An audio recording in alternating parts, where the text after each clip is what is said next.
नमस्कार, मैं हूं रूबी मिश्रा और आप देख रहे हैं न्यूज जन आवाज। एमपीटी नागाड़ा धरने पर पहुंचे सांसद उमेदाराम बेनीवाल किसानों की मांगों का किया समर्थन। बाड़मेर जिला हेड ओम प्रकाश गोदारा की ground report. Barmer Nagada MPT gate number 3 पर 52 दिनों से जारी नागाड़ा संघर्ष समिति के अनिश्चितकालीन धरने पर गुरुवार को सांसद उमेदाराम बेनीवाल पहुंचे। उन्होंने किसानों व ग्रामीणों से संवाद कर समस्याएं सुनी और कंपनी व प्रशासनिक अधिकारियों से समाधान के निर्देश दिए। सांसद ने ब्लास्टिंग से मकानों को नुकसान, कृषि कुओं के प्रभावित होने, फूड वेस्ट व प्रदूषित पानी की शिकायतों को गंभीर बताते हुए निष्पक्ष जांच और प्रभावितों को उचित मुआवजा देने की मांग की। उन्होंने फूड वेस्ट की डंपिंग रोककर वैज्ञानिक निस्तारण, प्रभावित परिवारों के सर्वे, रोजगार व अन्य जन सुविधाओं के विकास की मांग का समर्थन किया।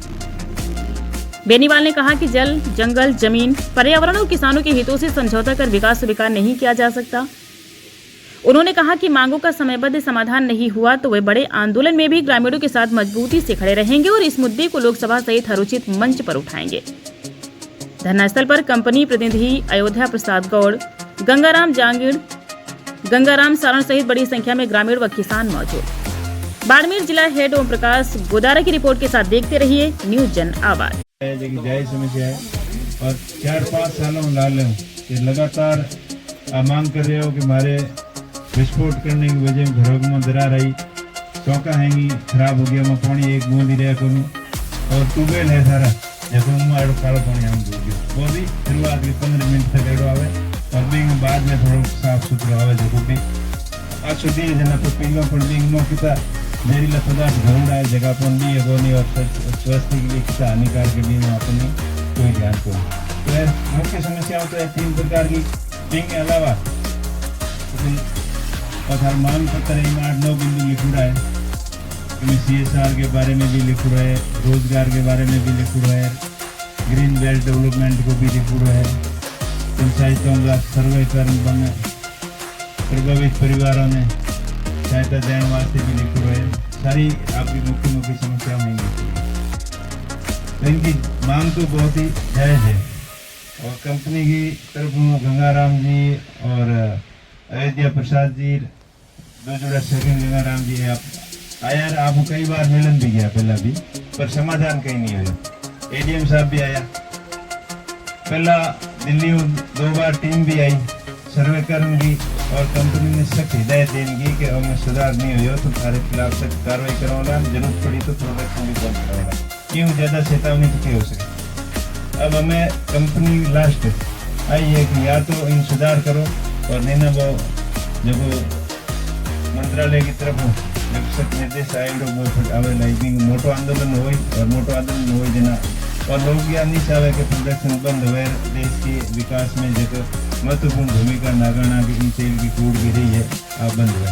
लोगों की इच्छा है कि लोगों के स्वास्थ्य के हाथ किसी भी प्रकार की खिलवाड़ नहीं होनी चाहिए और पर्यावरण के हाथ नहीं होनी चाहिए और आर्थिक रूप में कोई नुकसान नहीं होना चाहिए और स्थानीय लोगों ने अपनी योग्यता के अनुसार उन्हें रोजगार भी मिलना चाहिए। और ज़्यादा और सभी मांगों हमें ज़्यादा स्वास्थ्य के प्रति चिंता है कि अगर हमारा पानी खराब हो गया, पीने जड़ो नहीं रहे हो, हमारी फसलों ही खराब हो जाएगी पानी की वजह में तो जीवनों ही मुश्किल हो जाए। तो जीवनों ज़्यादा प्रोडक्शन जरूरी नहीं है और इतना ही ज़्यादा प्रोडक्शन जरूरी है। यही मांग है कि हमारी जमीन एक्वायर करने से जमीन इन्हें परमानेंटली आपकी कस्टडी में ले लो और अनुचित मुआवजा दे दो जी शिफ्ट कर दो। फिर आगे बात जायज है और सोल्यूशन जड़ तक नहीं निकाली और जब तक संतोष नहीं हुई मैं पूरी तरीके हूँ किसानों के हाथ में हूँ और जब भी मैंने याद करो मैं आपके लिए हाजिर मिलूंगा। आपकी बात लोकसभा में भी 3-4 बार रखी का दीवार रखना मेरी तीसरी करती ये बार भी रखता पर ये बार सदन चली को नहीं हंगामेदार सत्र रहे इन वजह आपकी बात पूरी तरीके में नहीं रख सके, लेकिन आने वाले सत्र में भी मजबूती में आपकी बात रखूंगा और विधानसभा का सत्र भी आज शुरू हो है। करी जी भी पहला आपके बीच में आन गया, आपने आश्वस्त कर दिया कि आपकी बात विधानसभा में भी रखी और अगली लोकसभा की कार्रवाई हुई जो मजबूती में आपकी बात रखो और जड़ तक उचित बात मत है आप विचार कर लो, आपके सीनियर अधिकारियों और पूछ लो और सारी की सारी बातों जड़ तक नहीं मानो जेड़े तक सहमत नहीं हुए जेड़े किसान है बैठा है मैं हम खाते हैं और हम सबकी तरफ मैं आपको अपील करूं और आप निर्देश भी दो कि इनको समाधान आप जल्दी में जल्दी कराओ, नहीं तो बड़े संघर्ष के वास्ते सबने मजबूत करो और जितना जल्दी हो सके जितना इनको समाधान कराओ, क्योंकि पानी शुद्ध नहीं रही तो और हवा शुद्ध नहीं रही तो फिर जीवन मुश्किल हो जाएगी। लेकिन वास्ते जितना जल्दी हो सके जितना इनको समाधान निकालो। इन चाहते देखो आर्थिक नुकसान हो क्योंकि मुआवजे की मांग है, लोग लगातार चले गए, लगभग 100 ज़्यादा कच्ची ट्यूबवेल खराब हो गया, आपके विस्फोट और कंपन करने की वजह क्लॉस हो गया है जगह ट्यूबवेल, क्योंकि मोटर बीमार है गियर में क्लॉस होने में ट्यूबवेल पूरी तरीके से फेल हो गया। अभी किसान हीराराम जी के खेत में जहरीली गैस आ गई, आग जलान धन बताई, न्यूज़पेपर में भी आई और ये टाइप की कई ट्यूबवेलों में ऐसी शिकायत आई है। तो हम परमानेंट आप देर तक समाधान नहीं कराओला और पूरी तरीके से किसान संतुष्ट नहीं हुई जेड़े मैं किसानों खाते हूँ, आपने जल्दी में जल्दी हमें समाधान कराना है।